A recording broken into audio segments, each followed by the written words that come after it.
Ser podcast.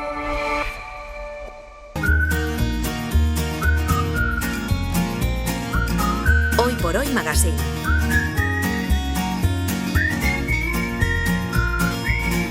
Ser podcast. Fes una foto del terrat que des d'aquí es pot veure Mart. La roba estesa al meu agost, un camp d'espigues i cargols. Esperarem que passi el fred i sota l'arbre parlarem de tot. Bueno, con esta sintonía sabemos que damos los primeros pasos del viaje de ida, un viaje en el que recorremos, ya saben, la vida de una persona que todos deberíamos conocer, y nos acompaña en este viaje Teresa Truchado. Tere, buenos días. Buenos días, Ángels. Hoy vamos a conocer al primero de una quinta generación de actores. Él es José Luis Ozores, el mayor de 3 hermanos. Aunque nace en Madrid en el año 1923, su hermano pequeño Antonio le bautiza 5 años después con el nombre con el que le conocen su familia y amigos.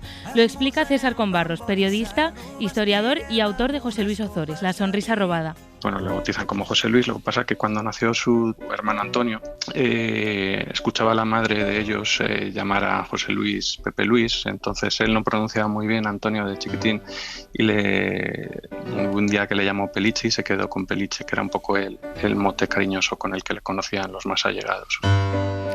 Pues Peliche, José Luis, protagonista de nuestro viaje. ¿Empezamos? Vamos a empezar. Para entender de dónde viene tenemos que remontarnos un poco más atrás y entender la familia en la que crece. Lo cuenta su hija Adriana Ozores y Jaime Iglesias Gamboa, periodista e historiador cinematográfico. Su tatarabuelo fue el que inició un poco la saga. Es un personaje un poco oscuro, conocido como Emilio el Zamorano. Estamos hablando del principio del siglo XIX, ¿no? Empieza pues esa carpa que en la plaza del pueblo se pone y empiezan a una obra de teatro. Llevaban bastantes obras de repertorio, ¿no? Siempre tenían mucho repertorio porque los públicos eran muy diversos y siempre estaban un poco, pues eso, para agradar al respetable público, ¿no? Que es un poco la línea que guiaba su trabajo. Claro, con esta familia era evidente que los Ozores llevaban la interpretación en la sangre. La siguen llevando, ¿eh? Lo siguen llevando. Juntos, sus padres forman la compañía Puchol Ozores y mientras viajan y actúan, José Luis y sus hermanos pasan gran parte de su infancia con la abuela. Lo explica Alejandro Melero, dramaturgo y ensayista, y César Combarros. Pasaron la infancia oyendo hablar del teatro, de la interpretación. Él con 4 años es la primera vez que se cuela un poco en el escenario. Ya estaban muy próximos al cine. Hablamos del cine de los años 20, 30, y que luego ellos, niños, representaban el uno al otro, jugaban a hacer teatro, incluso cuando no estaban haciendo teatro. Entonces de ahí le debían hacer la vocación para ser actor a José Luis. Realmente ver que sus padres no podían pasar tiempo con ellos porque trabajaban de allí para acá constantemente le creó mucho rechazo hacia la profesión. Pero después de la guerra no quedaba otra que arrimar el hombro. Alejandro Melero y Jaime Iglesias. No entraban en la profesión por vocación y entonces era casi como un artesano. Entrabas porque tus padres estaban trabajando. A ellos, a los 3, le pasaba que habían conocido la parte más difícil, incluso el abandono en cierto sentido, cuando su familia se tenía que ir, y no se veían a sí mismos haciendo esas giras. Digamos que los Ozores representan la otra cara de lo que es esta profesión, que también es un poco, pues al final es eso, una profesión, un oficio. O sea, al final es algo que te da de comer y entonces pues lo haces con mucho amor por tu trabajo, pero también buscando pues eso, la subsistencia, la supervivencia. Yo soñaba un camino de luz. Y los 3 hermanos se ponen a trabajar. Y en la compañía se debían y dependían del público, así que el género por excelencia era la comedia, que era el que les permitía, como cuenta Adriana Ozores, poder seguir. Ganarse el pan es a base de hacer teatro, ¿no? Y de representarlo por los pueblos. Digamos, esa otra parte de querer hacer algo más especial o querer profundizar en lo que es la actuación, es que ni se les pasaba por la cabeza. Su mundo, su concepto de lo que es actuar era otro muy distinto. Es intentar hacer reír a la gente para que vengan el mayor número de gente y pague taquilla. O sea, eso es otra la idea de lo que es esta profesión. Y José Luis fue un actor que se dedicó a hacer papeles cómicos durante su carrera. Pero hay algo en él que llama la atención de sus padres, algo que consiguen ver en Peliche, en José Luis, que no tiene ninguno de sus hermanos. Lucía Tello, doctora en Ciencias de la Información y profesora universitaria de cine, nos lo explica. Su propio padre enseguida percibió en José Luis ese tono diferenciador que no tenían sus otros hermanos y que le hacía parecer una persona completamente distinta. Comentaba Mariano Ozores, francés, que Peliche llevaba dentro un actor dramático, que esencialmente a lo que se dedicaba o cómo afrontaba sus papeles era desde esa perspectiva dramática, lo cual hacía que cada vez que abordaba un personaje cómico lo hiciera con todo el peso y la seriedad del drama, y así es como conseguía traspasar la frontera entre la comedia y el drama y mostrar que, por supuesto, no hay nada más serio que la comedia. ¿Y eso, esta vis más dramática, solo llamó la atención a sus padres? El talento de José Luis empezaba a llegar a todas partes y fue en 1950 cuando le descubre el director Edgar Neville, dando así el salto del cine al teatro, aunque no le convenciese del todo. Jaime Iglesias y César Combarros. Aparte de ser un gran director, él era también un hombre de teatro y tenía muy buen ojo para descubrir, para atraer, digamos, al cine a gente de teatro.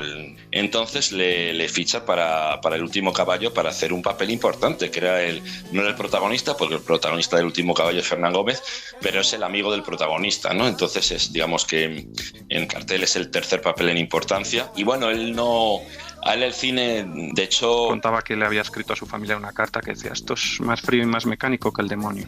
Se hace teatro a cachitines, así no hay quien entre en situación. Santo Tomás, una y no más. Santo Tomás, una y no más, pero al final, Teres, sí que hubo más. Bueno, muchas más. José Luis hacía todo tipo de papeles y se movía entre funciones de teatro y grabaciones. Fue en 1956 que le llegó la película que le cambiaría la vida, Alejandro Melero. Recluta con niño fue la película perfecta para convertirlo en la estrella total del cine español. Es una película que tiene lo que gustaba en el cine del franquismo de esa época, lo militar, lo patriótico, pero se lo lleva a un terreno muy familiar, muy inocente, muy infantil y muy tierno, que es lo que precisamente José Luis sabía proyectar también. Para él, en su carrera fue definitivo porque pasó de ser un actor reconocido y querido a la estrella número uno, y además asentó la figura que representaba el cateto entrañable. Crea un personaje, un arquetipo que ya había estado de manera más secundaria en el cine español, pero que se queda muy asentado. ¿Qué hace ahí ese niño? Es mi hermano, palabra de honor. No quiero volver a verlo. Me gusta esa definición que hace de cateto entrañable. A la sociedad de la época también le gustó. Fue una película que le acercó a la España vaciada, que en esos momentos estaba empezando a vaciarse. Aunque hay varias versiones de cómo llegó hasta él el guión, Adriana Ozores nos da la que más cerca pudo estar de la realidad. Estaba con él Mariano y entonces pues vino el productor y le dijo: oye, tienes que hacer esta película porque es fantástica, porque es protagonista, porque ya verás que va a funcionar. Y mi padre: no, lo siento, no puedo hacer la película. Y decía el otro: pero ¿cómo que no puedes hacer la película? Pero de verdad que es protagonista, que es una maravilla, que te va el papel, que no, lo siento, no puedo hacer la película. Y entonces se va este productor todo frustrado. Y entonces su hermano, que mi tío era el sensato, le dice: Peliche, ¿me puedes explicar por qué no vas a hacer la película? Dice: bueno, a ver, he encargado unos trenes a Alemania de maquetas, ¿no? Entonces me van a venir en breve. Yo tengo que montar todo eso en mi casa. Como comprenderás, no me voy a poner a... Pero estás loco, pero tu familia, tienes que dar de comer a tu familia, estás como una cabra. Claro, una cuestión de prioridades, pero unos trenes tan importantes eran esas maquetas, esos trenes. Para Peliche era lo más importante. Para él el juego estaba por encima de muchas cosas. Al principio hablábamos de que José Luis no tenía vocación para ser actor, y eso también se debía a que él disfrutaba siendo todo a la vez. Jaime Iglesias. Él quería ser aparejador, ¿no? Porque incluso en su juventud soñaba con ser arquitecto, pero bueno, se conformó con lo de aparejador, porque una persona que le interesaban eso, desde la fotografía, la pintura, todo tipo de manualidades, las artes plásticas. A principios de los 50 desarrolló un juego que se llama Aerochú, que era como una especie de futbolín de mesa, donde una pelota de corcho se impulsaba con ventosas que colocaban como detrás de las porterías. Y eso fue un entretenimiento que desarrolló para jugar con sus compañeros de los teatros, etcétera, en los descansos. Y el productor y director Eduardo Manzanos le compró la patente por 75.000 pesetas, y luego de esa patente, por ejemplo, en los años 80 salieron juguetes como el Exim Basket o el Exim Golf. Entra en juego con Y así Exim. podemos decir que José Luis era actor, poeta, pintor e incluso podemos decir que era inventor. José Luis era una especie de hombre orquesta, una persona con una capacidad creativa enorme que no paraba. Esta cualidad también se llevaba en la sangre. Los Ozores fueron capaces de hacer en España lo que entonces aquí ni existía. Alejandro Melero. No se entiende el comienzo de la televisión en España sin los Ozores. Mariano Ozores era el jefe de programación, aunque entonces no se llamaba así. Cuando empezó la televisión, el que se inventaba que veían los españoles que entonces tenían televisión, y Mariano tiraba de sus hermanos muy a menudo y lo hizo también en aquella época. El primer concurso de televisión, de preguntas y de respuestas que todavía mantenemos, eso lo inventaron ellos y lo hizo José Luis Ozores con su hermano Antonio. Estos pioneros no sabían el lenguaje, no sabían muy bien a quién se dirigían, ¿no? Se estaba inventando la televisión y ellos mismos no habían visto televisión de otros países. Y está claro que de alguna forma u otra, haciendo una cosa u otra, no paraba de trabajar. Lo hizo hasta que el cuerpo se lo permitió. A finales de los años 60 comenzaron los síntomas de una esclerosis múltiple progresiva que le fue reduciendo poco a poco la movilidad. Y entonces tampoco paró. Jaime Iglesias. Él empieza a tener a inicios de los años 60 como una sensación de pies dormidos. Empezó a ver doble en una gira en la compañía familiar a finales de los años 40. Luego les dijeron que igual eso era manifestación de una anomalía neurológica. Entonces eso poco a poco le fue reduciendo la movilidad. El diagnóstico era esclerosis, que a partir del año 63, 64 es cuando queda confinado ya en una silla de ruedas porque no puede moverse ya. Sabían demasiado, tuvo que rodar casi todas sus escenas sentado. Su última película, Hoy como ayer, que dirigió su hermano, que fue una especie de homenaje a él por parte de toda la profesión. Desde el 63 prácticamente se fue alejando de la profesión. Además entonces no se sabía tanto de esta enfermedad como ahora. Peliche se esforzó por tratar de encontrar respuestas a todas las preguntas que le fueron surgiendo. Leía, escribía y se prestaba a experimentos para tratar de alargar el tiempo todo lo posible. Adriana Ozores. No se quedó en casa diciendo, bueno, me pasa esto, pues no. Él empezó a investigar, se puso en contacto con cartas que escribió a todos los médicos por Europa para ver si había una solución a esto. Se prestaba a hacer experimentos consigo mismo. Había una clínica especial donde le metían a mi padre como una especie de piscina como muy honda y muy pequeñita, y ahí hacía ejercicios y a veces yo iba con él. De alguna manera hizo muchas intentonas para poder salir adelante. Es como decir, bueno, tengo que intentarlo sea como sea. O sea, la entereza, la inteligencia es admirable, pero después de eso, la entereza que tenía. Sí, él estuvo luchando hasta que pudo.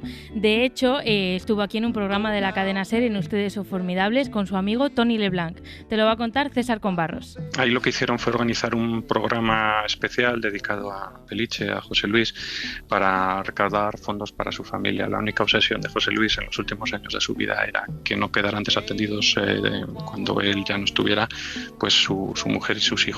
Toda España se volcó en aquel programa. Se abrieron 10 sucursales de la Caja de Ahorros y Monte de Piedad de Madrid para recaudar fondos. Creo que se superaron 1.300.000 pesetas de aquel momento, más el coche que había regalado SEAT. Incluso desde el ayuntamiento se accedió a dar una licencia de taxi. Ustedes son formidables. Medio año después de esta aparición, Peliche falleció, dejando un hueco en el mundo del espectáculo que hasta ahora nadie ha podido rellenar. Adriana Ozores y el actor Emilio Gutiérrez Cava. Fue tremendo, fue traumático, desde luego en lo que era la familia concreta de mi madre, mis hermanos. Fue tremendamente traumático para sus hermanos, para su familia, para su padre, para todos, y fue traumático para la profesión, ¿no? Que alguien tan joven, tan querido, desapareciera, ¿no? José Luis era tierno, tan frágil, que en cualquiera de sus películas siempre le tenías cariño. Cualquiera de los personajes que asumía, tanto los cómicos como los dramáticos, que también lo sabía hacer, era siempre una lección para todos. Peliche fue un regalo enorme para todos y todas nosotros. Y así llegamos pronto al final de este viaje. Nos dejó con 45 años, pero José Luis Ozores, Peliche, se recuerda como un obrero del espectáculo, una persona familiar que se esforzó por proteger a su niño interior y no dejar de lado sus inquietudes. Pues muy bien, Tere. Hasta la próxima. Hasta la próxima. Adiós. Chao. Para no perderte ningún episodio, síguenos en la aplicación o la web de la SER, Podium Podcast o tu plataforma de audio favorita.